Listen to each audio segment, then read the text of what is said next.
Hi, Jason the Expat Carnivore here, and I don't really have a subject today, and it's because it's been a bit of a crazy weekend, and the kids went back to school today after their Easter spring break, and it's been hectic. So yeah, the boys had birthday parties back to back on the weekend, Saturday and Sunday, and guess who got to take them? Because yeah, I'm still missing my wedding ring. I have no idea where that is, and yeah, getting a little tired of that. Um, I've looked everywhere in the house. The toilet, the bathtub, the bathroom, my room, the kitchen, the recycling bins, because I think it's one of the benefits and drawbacks is that I've lost a lot of weight and a lot of water weight is coming off. And I guess the old pudgy fingers means that I'm getting thin again because I did have my ring expanded a while back because it was cutting off circulation. So I used to make jewelry so I could do it myself. I had to order some tools because all of my jewelry stuff is still in a storage locker in Canada.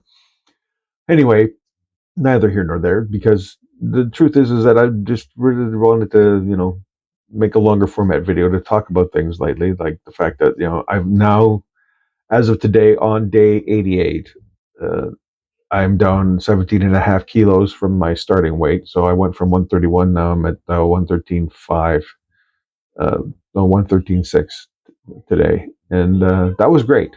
That I was really shocked. I actually had to take the measurement twice because I didn't believe it the first time. And that's been good. That's been really good. And but I just got finished watching the fat documentary, and that really kind of cheesed me off because a lot of what gets done in the states, you know, permeates to the other medical professions because it.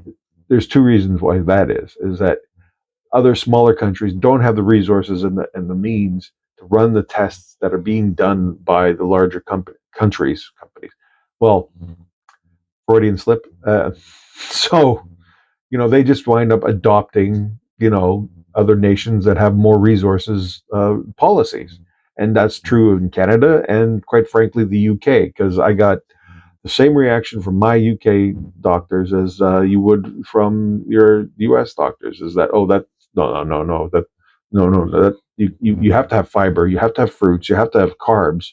Like, go look at Dr. Anthony Chafee specifically, Dr. Ken Berry, Dr. Ken Westman, and a whole bunch of others, Dr. Taub, like so many are now getting the footing that they need to actually get the message out there that the dietary model that has been foisted upon us since the mid 60s, early 70s is killing us. Heart disease has not gone down. Diabetes, type 2 particularly, like I said, I didn't even know about type 2 diabetes until I got into my 20s and 30s. I didn't even think that was a thing, type 2 diabetes. What is that? Well, that's you eating carbs to the point where that you're producing so much insulin that you're making yourself insulin resistant. And if you're insulin resistant, that means your body can't get rid of the sugar that's being put into your body properly, so it stores it as fat. And that's why everybody's fat. It's not genetics. It's not any other excuse they come up with. It's because we eat garbage. And it's garbage that's going to kill you. I stopped eating the garbage and I feel so much better. I feel so much more alive now. Prior to this, I would go when I was working from home, and especially from COVID after.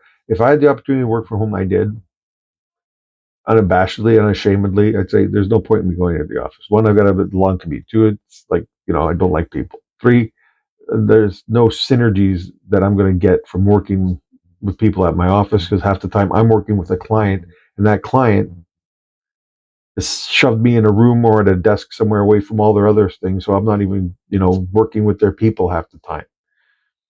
I'm sitting alone at a desk, and sometimes it was a storage closet, doing the thing that they've contracted us to do, and that was the way it was. So if I could do that remotely, it was even better because having someone who's not a full-time employee on site is a insurance risk. So they can say this facility no longer allows outside staff.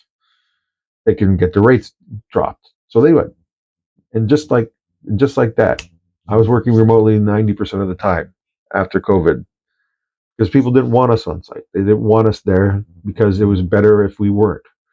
And they'd even come to our offices for meetings. Before it was always we'd go to their offices for meetings. Now they'd say, no, we'll come to yours. So, but what does that have to do with the carnivore diet and what I think? What it has to do with that is that the whole intention of staying home was more for me not moving, not getting out, and not doing anything. I was I was depressed, and I didn't want to walk to the end of the street. It was a mental task for me just to get my shoes on and go to the end of the street and to the corner store to pick up some milks. And that was due to the fact that I looked like my head had swollen 3 sizes, and that I'm wearing shorts right now that just last fall I tried them on and couldn't do them up. And now if I don't have a belt on these, they fall down to the ground. They're size 46 inch waist. The pants that I've been wearing that my wife is trying to throw out on me so without me seeing, they're 48, and I bought those and I've been wearing those for the last 2 years. And on one pair, the buttons got blown off because I had so much girth.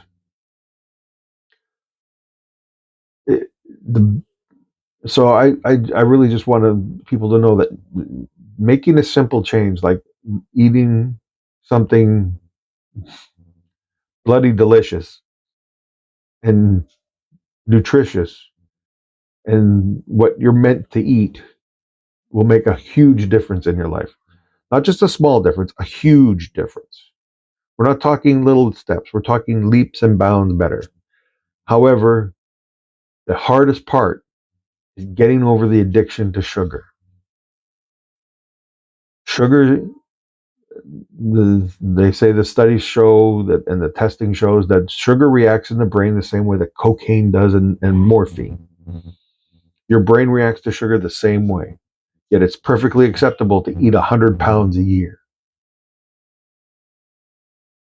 Try going through 100 pounds of cocaine in a year. Yeah.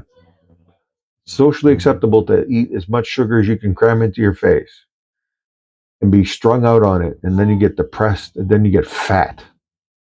Because it's the sugars that make you fat, not eating fat.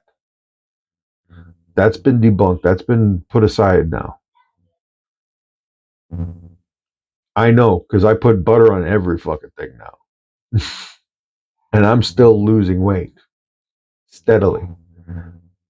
Like I am maybe halfway to my goal, almost. I want to get back down under 200 pounds. I don't know what it is in kilos right now, but like I was 289 pounds at the start of this journey. I'm now down to just under 240 something pounds now. It's a chore to get the weight off. It's not a chore to eat what I'm eating. Believe me, I look forward to every meal I have now. There isn't one time I gotta eat carrots. I gotta eat more carrot sticks, because I did that the first time I had to lose a lot of weight. And now I don't.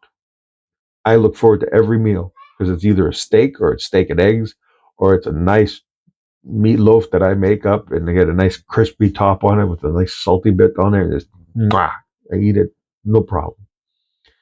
Or sometimes the other day I wanted to change it up. I had a what I called hamburger hash, which is just basically the hamburger fried in the pan, and then I cracked 4 or 5 eggs into it and mashed that all together and make a big mound of this delightfully lovely stuff. And it's 70-30 meat, a lot of fat, because that's flavorful and you like it. Believe me, once you get used to it, it's wonder why did I want to eat that stuff? But I was an addict, and still am an addict. I will not touch any of it. Like, it's in our house because I got boys, and my wife doesn't want them being weird eaters. That's going to be a fight soon, I think, because I can see. Oh, I can't see, but it feels like they benefit more mentally, developmentally wise, if we were to go to a more proper human diet for them. But that's a discussion for another time. They're still only 5, but they're already addicted to sugar, and it was okay to let that happen. So you make your choices and then you try to stick by them, and hopefully, as more time progresses, things will get better for me, my wife, and the kids. Because it's important. Your health is the only thing you get given to you, and it's the only thing you can throw away. So, until next time, eat meat. Go, don't stop.